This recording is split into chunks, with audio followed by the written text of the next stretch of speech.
Hey everyone, welcome back to Let's Play Children of Morta. Before we go back into the caves, let's just take a look around the house, see what's going on. We see the younger daughter playing with a cat. Apparently Linda's afraid of spiders. That's not good, because spoiler alert, Linda is going to be going into the caves this time. And if you saw at the end of the last video what the final boss, what the boss at the end of this first area was, you will know why it's probably best to not be arachnophobic going into that fight. But yeah, let's take a look at what's going on with the Mary. The rest of the family's here. She's sitting by herself. Let's see what's going on. A mother away from her child would cause worry even in the best of times. This was far from the best of times. It had been more than a year since Mark, Mary's eldest son, had gone to live in the monastery deep in the forest. The same forest was now the source of such worrying news. I mean, yeah, okay, that's fair.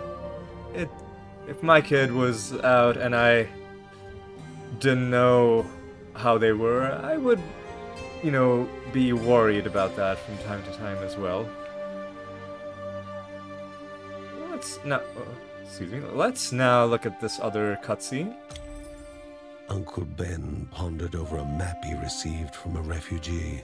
The Silk Caverns were a twisted maze of dead ends and venomous nests. But somewhere along the right path, Anahid, spirit of the Caldipo Caves, rested.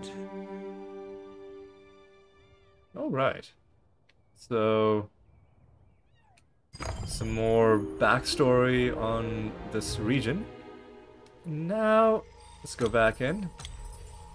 And now, let's start out as Linda. She is starting out fresh, because we haven't played as her yet, but she shouldn't have too much of a problem. That was odd. A bit of a glitch, I think, because I don't think we have any charms. No, we don't. So Linda is, straight away you'll notice, if you look at her character model, she has 2 dashes, which immediately makes her more mobile and more evasive than John. She doesn't have as much health. She also has a ranged attack. She can shoot while moving backwards, but that consumes stamina. You can get your stamina back if you either stand still or stop shooting. So that's her basic deal.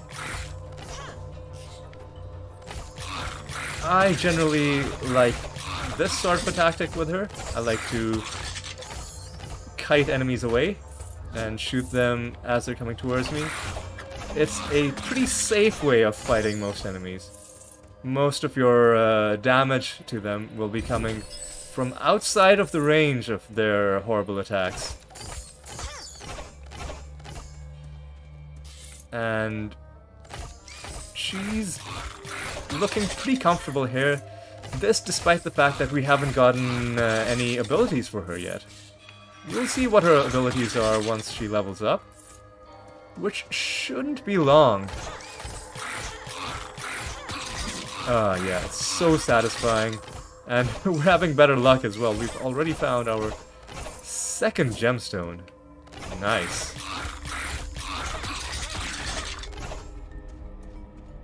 Alright. I'm already feeling good about this run. I mean, I had better do well, because I failed the first 2 runs, and both times I made the excuse that, oh, you know, it's John, I'm not great with melee characters. And now I finally have the chance to play with a ranged characters, so if I don't do well, well, like, that won't look good for me, will it? So, the pressure's on, you know? In my first video in this series, I talked about how this is a calm, relaxing game which doesn't have the same stress of other roguelikes, but I think for this video in particular, I am under pressure because I feel like I do have to perform after all the trash I've been talking the last couple videos. I mean, so far I'm doing okay, so I should give myself credit when it is due. I almost didn't notice the spikes on the ground. Before we do those, let's get our special ability. We'll get the Explosive Crescendo. A wonderful skill. I'll show you what it does momentarily. Let's just get a bunch of gold before that. Yep, basically nukes enemies. Does a fair amount of damage even at level 1, and only gets better at higher levels. And because she's ranged, she is better placed to use traps like these offensively than John, because you don't have to hit them in melee and then dash away, you can just shoot at them. Oh. Let's do our usual kiting tactic. Even though she has 2 dashes, it's best not to use both of them unless you absolutely need to. Just keep one in reserve. It will save you a lot of damage, because you never know, you might dash backwards and there might be enemies that you hadn't noticed before, and they're now right where you've dashed. And with your second dash, you can get away. Like, often when I'm lazy, I'll use both of my dashes just to get around quicker. But for tactical reasons, you should only use one. Unless you absolutely need to use both.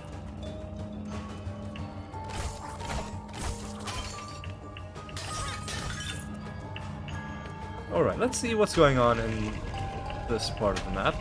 This looks like it's the exit, and that means there's gonna be something for us. Chance to throw an axe while attacking. That's good because it's an occasional damage boost. Oh, these enemies have spawned in. And they are pretty quick, so they are a bit trickier to kite backwards, but we managed to deal with them. Now, what to do? I do want to do this. This will make it so that we can do this longer, and that's gonna be pretty helpful. Let's continue, mindful of our environment.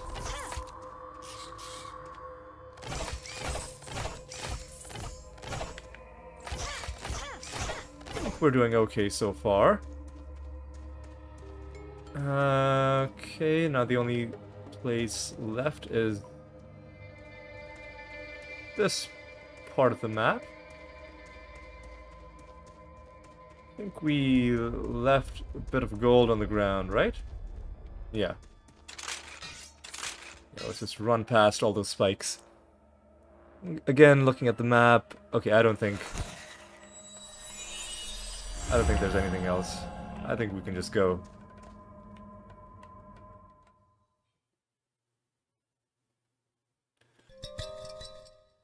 Again, I'm hoping to get good power-ups, because that is going to be the key.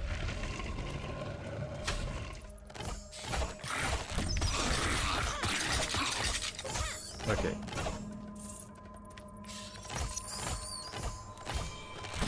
And that has actually a pretty short cooldown for explosive crescendo.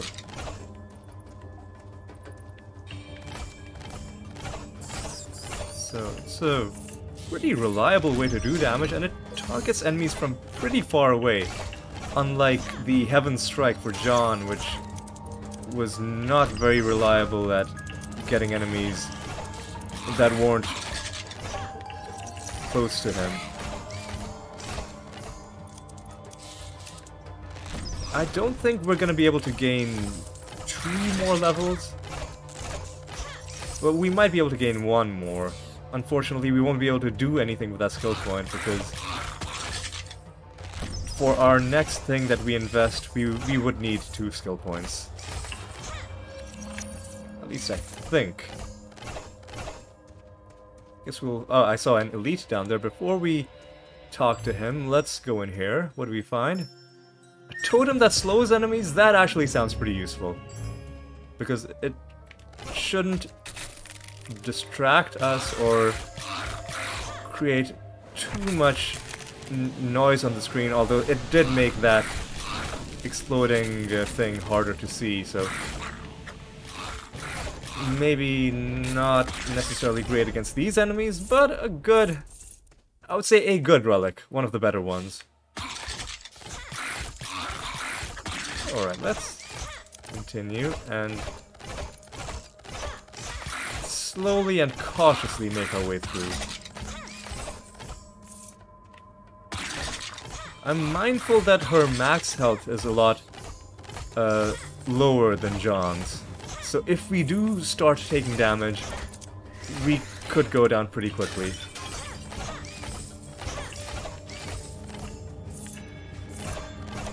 But hopefully we'll be fine, at least against these enemies. And there's enough health on the ground that if we take take damage against these enemies, we'll be able to heal.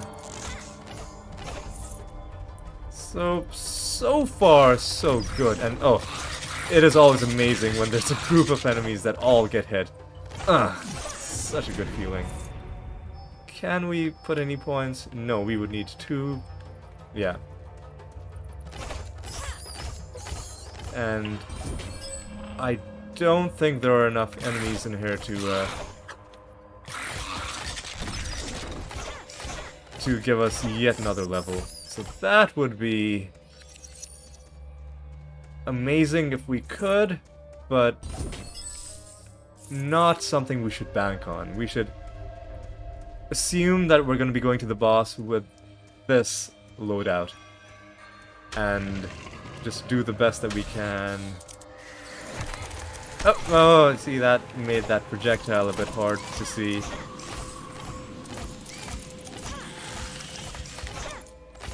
So, well, these hidden drawbacks of items, these are things that you've always got to consider. That they're doing something good for you, but the fact that they add visual noise on the screen, essentially, means that they might cause you to take damage in cases where you otherwise wouldn't have gotten hit. Oh, again, a good hit. And oh, let's keep on keeping on. We have healed up again thanks to that health pickup we found. And even though I thought it would be too far away, that explosive crescendo did hit that spider. It's almost like it knew which one was the dangerous enemy we needed to take down quick. Alright. Now let's take down this enemy. Shouldn't be too much of an issue.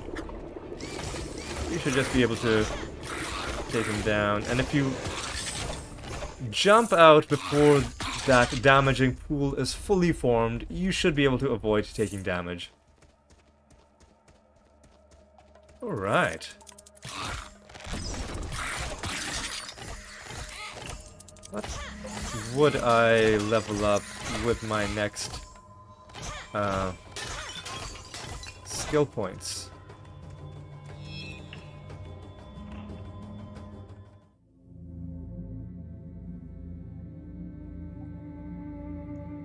Love, truly a divine emotion, especially during dark days. Love had motivated this mother to lay down her life for her cub.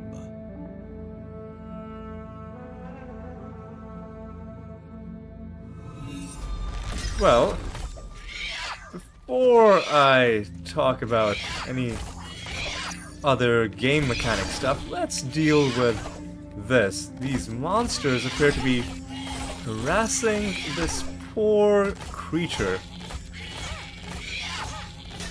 having already fatally wounded its mother. While love now compelled the young one to try and rouse her from eternal slumber. And it would be love welcoming the new orphan among the Bergsons.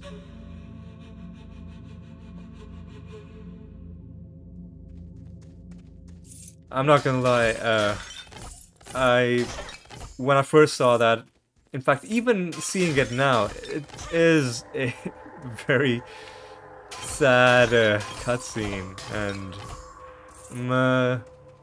I'm not crying. You know, you can't prove it. I don't, you know, I don't have my camera on, so yeah.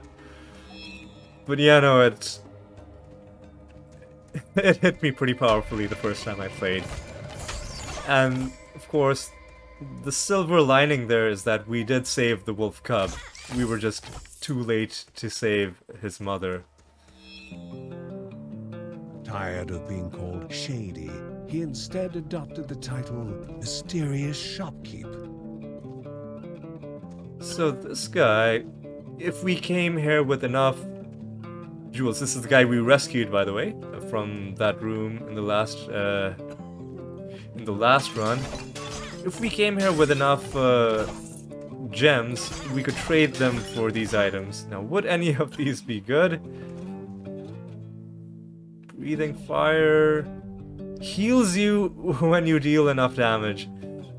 Man, what a great thing that would be to have.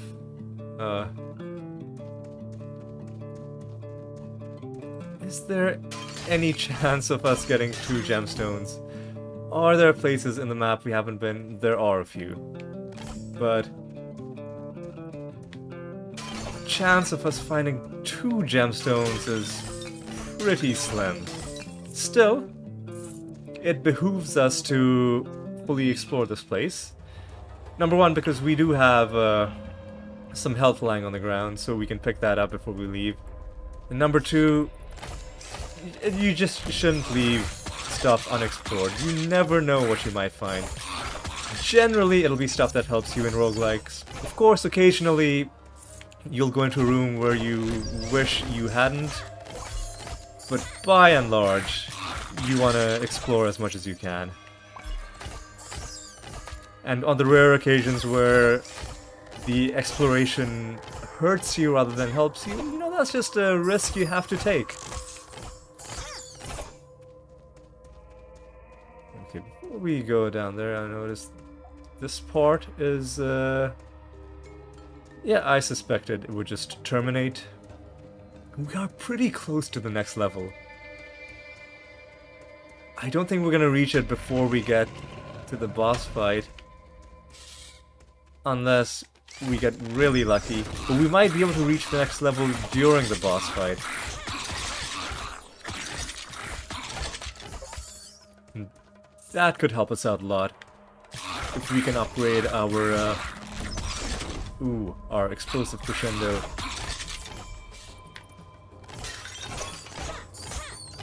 Alright, what's in this room? Grandma Margaret doing her thing. What strange thing could have dragged Grandmother this far? The will of Rhea will flow in those still obelisks to aid the Guardians. This was the only thing Margaret silently whispered. And the Bergson had to return home in order to understand what had occurred. Oh, so I guess we just unlocked obelisks. So we've been seeing these, you know, through our journeys, but they've been inactive. Right now, These are essentially like shrines from Diablo 2, so they'll give you a temporary bonus. Speed is good to have, but there are others that I would have rather had, because we could have used them against the boss. But you know, speed is fine as well.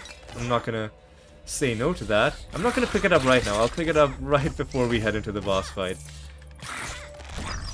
Ooh, it looks like we are indeed gonna be able to level up. Outstanding. And you even get a bit of a killing streak bonus. Let's... Yeah, we've gotta get a better crescendo.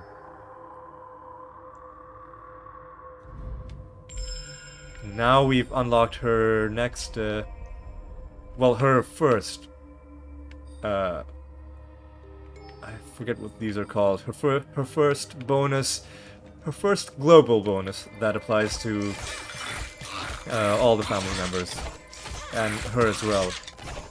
So even more movement speed bonus.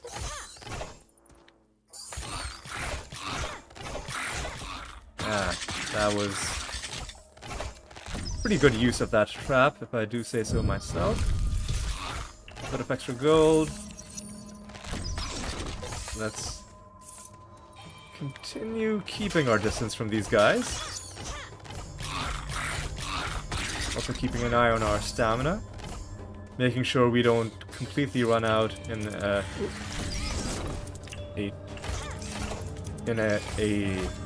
awkward position.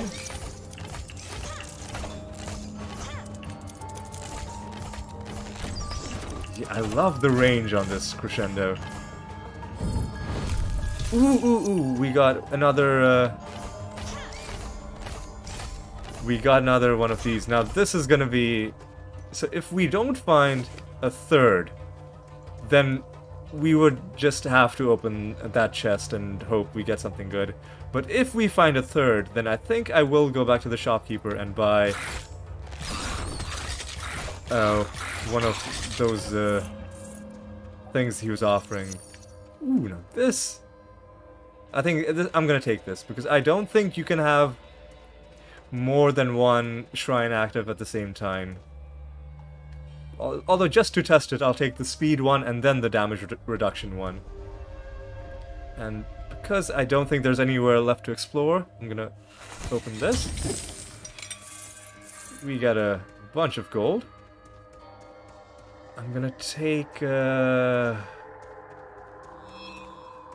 this. I'm gonna run down. I'm gonna take this.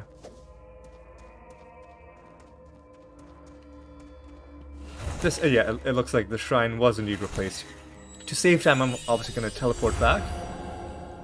And let's just go to the boss.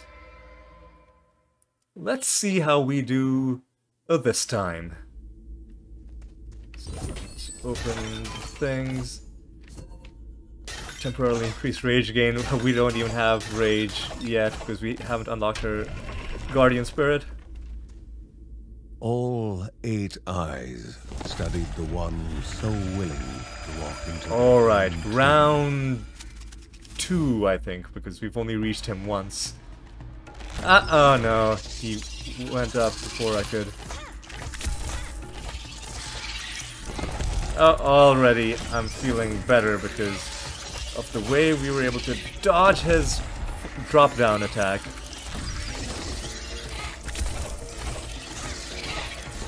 Yeah, I'm feeling much more comfortable, even as I take some damage and I get hit by his attack.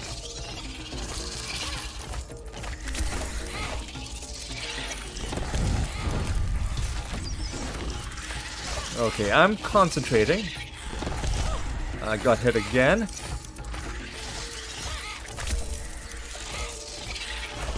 I wish there would be more of a cooldown time in between him summoning spiders.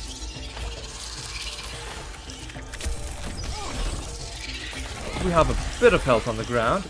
That's gonna help us, no doubt. Even more health, okay.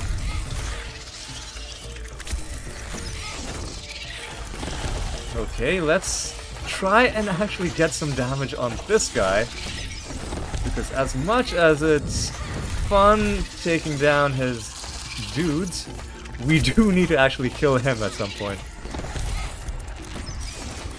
And unfortunately, all of my crescendos are being mistimed and not hitting him. So I'm gonna wait and do it now. I think, yeah, that was a... Uh-oh. Got hit by him. Okay, I think we might actually win. Good amount of damage that we did. Good amount of damage. Not using my relic because it's just gonna add a bunch of visual noise on the screen. We finally get that gem we were looking for when we can't even use it.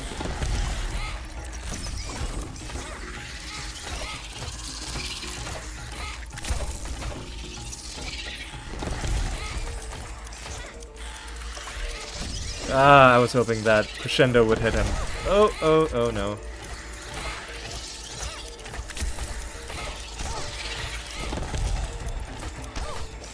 Uh-oh. Taking some damage right at the end. I'm only being careless because... howled in anguish as death slowly beckoned to bestow its peace. I was being careless at the end because at that point I knew we had won. And as you can see, what a huge difference it made. Being Linda instead of John. I mean... we did have a couple upgrades that we didn't have last time, but even without that extra damage, I think I would have still beaten that guy. So what a difference it makes being a ranged... Bergson could go no further. The path blocked. The life crystal, as if filled to the brim with life, started to pulse. A way had opened, a step closer to the spirit at the heart of the caves. But before taking that step, caution dictated a return to home to inform the family of the newfound passage. What I was gonna say was, what a difference it makes playing a ranged rather than a melee character.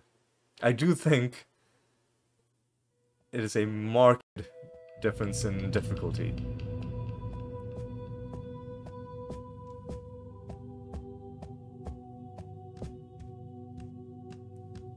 Worried for the missing boy, Ben thought that maybe he should have hidden the daggers better.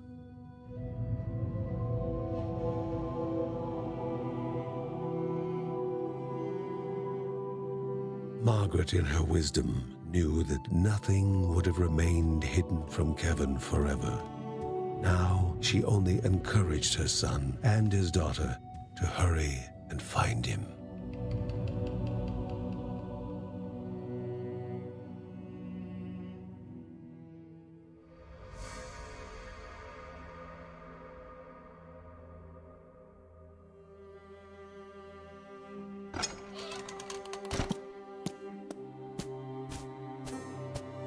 Kevin returned from his saga with barely a scratch, yet he found no appreciation from his family, especially his father. Despite having Linda on his side, his father was still mad at him for endangering himself and worrying them all, including his pregnant mother. His favorite line, asking how he could be so inconsiderate. He wondered whether Uncle Ben would understand his bravery and initiative better. With his heroic act unrecognized, the young boy waited, frustrated, expecting more punishment. What Kevin had not expected was his parents' reaction. Heartened by his courage, his father was going to teach him the ways of battle, and his mother was far from the frail and always worried housewife she had seemed. A Bergson through and through, she gave him her blessing and asked only that he temper his courage with caution.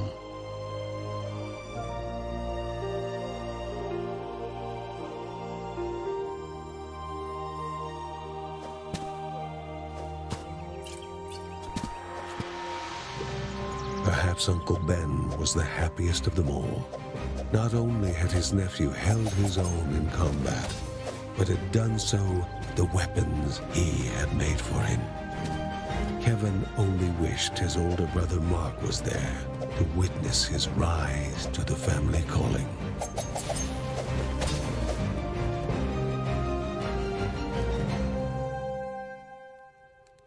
Okay, I think we're done with... Nope, we're not.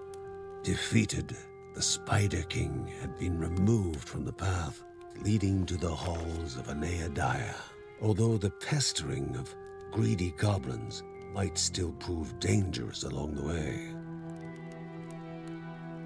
Uncle Ben was pointing out possible routes forward, speaking of the troubles pilgrims had run into in the Lost Trenches.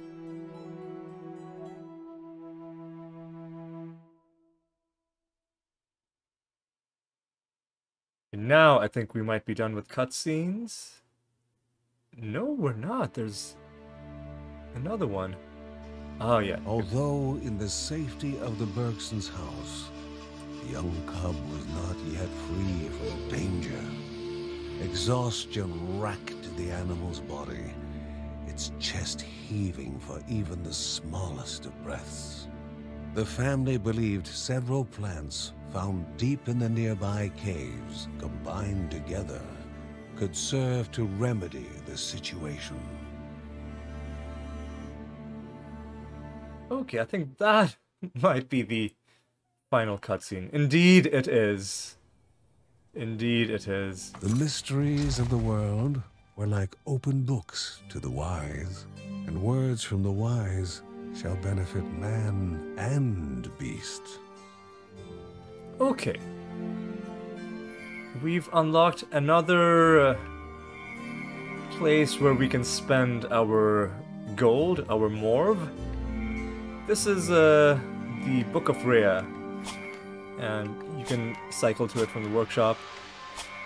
I'm not going to be spending any money right now. I think I'll think about what I want to spend it on between episodes, but I think the time has come now to call an end to this episode. We played as Linda, and immediately you saw the sheer difference in power compared to John. We took down the boss, no problem, and we cleared the first area. And we even made a bit of extra progress as well. We found this wolf cub. He's still recovering from his ordeal. It was sad that we couldn't save his mother, but at least we saved this little, excuse me, this little guy. And hopefully we'll be able to do something for him.